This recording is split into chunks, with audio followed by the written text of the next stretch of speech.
हर नदिया में उमड़ल पानी, दरिया भइल तूफानी, जब से चढ़ल जवानी बड़ा मान करेला, प्यार करे के हो बड़ा मन करेला, प्यार करे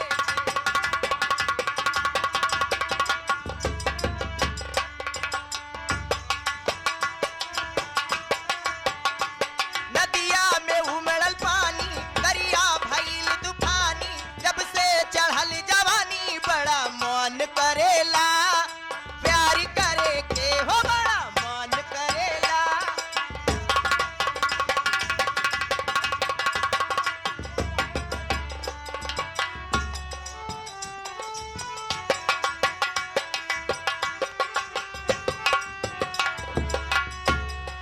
केहू दीदार यार मिल जाइते, दिल के बगिया में फूल खिल जाइते, केहू दीदार यार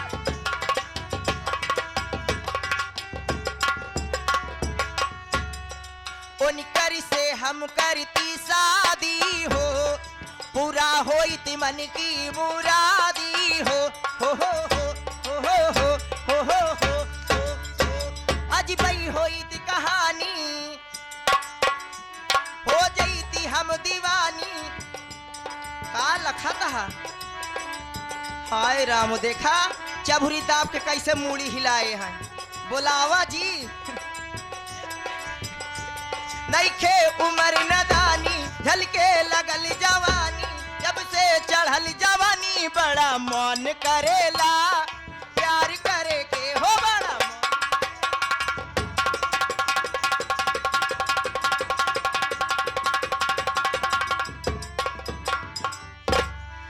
हीरो ने माँ देख आई थी,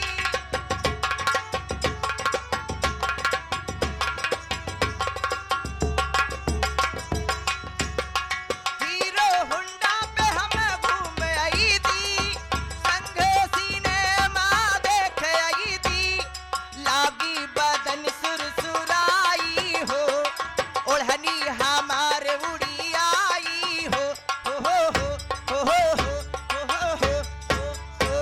अजबई होइत कहानी, हो जईती हम दीवानी, केहू के दिल के रानी बड़ा मन करेला,